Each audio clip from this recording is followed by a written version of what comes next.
agad isinugod sa pinakamalapit na pagamutan ang mga biktima. Kinilala ang mga nasugatan na sina Tomas Tayaban, 67 years old, Aldric Hagada, 36 years old, alias Esther, 76 years old, alias Janice, 27 years old, alias Mean, 15 years old, alias Joan, 41 years old, alias Jo Marie, 30 years old, alias Tonyo, 35 years old, at mga minor de edad na sina B-Boy at Kevin, 6 years old.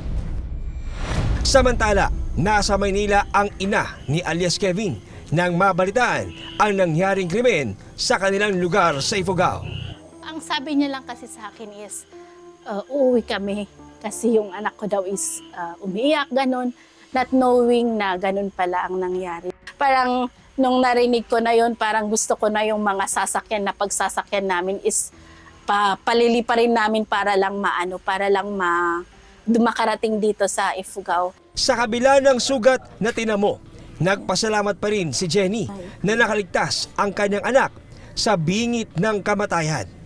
By God's grace, naghihil naman na yung mga sugat niya. Then parang ayaw pa niya pumunta sa school kasi parang yung trauma niya pa siguro na baka naiisip niya na gano'n. Sa kasamaang palad, nasawi sa insidente ang 5 taong gulang na si John John, hindi niya tunay na pangalan. Yung 5 years old po na anak ng barangay official is decapitated neck po. Parang dito sa leg din po. Nadala po sa hospital pero dead on arrival na po yung... Since may namatay, siyempre, nakikiramay tayo doon. And hanggang ngayon, ang hirap sa kanya. Kasi ang hirap for almost 10 years or 11 years nilang inantay yung baby na yun. So ang hirap. Kalaunan, nasawi rin ang suspect na si Philip.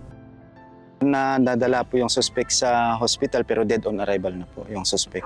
I thought he would survive, only to find out on Facebook that he was already dead. Maging ang tiyahin ni Philip na si Nida, hindi makapaniwala sa malagim na krimen na idinulot ng pamangkin sa kanilang komunidad. I cried because I felt I was not very effective in giving him advice. Yet, when he was in prison, every time I went to visit him, I had to give him pieces of advice whenever we went to the court. Ayon kay Nida, umaga ng October 18, 2023, nag-abot pa ng pera sa kanya ang pamangkin para matubos ang kanilang sakahan na nakasangla. Morning before the tragedy happened, he came to our house bringing yung amount of 50,000 to be entrusted to me. Bayaran yun ang sanla nating lupa. Tsaka yung mga nagastos ko nung nabilang ko. Kayo na ho bahalang magbayad sa mga naatraso ko. That was meant to be used in getting back the rice field which was mortgaged and used for his sustenance while he was in prison.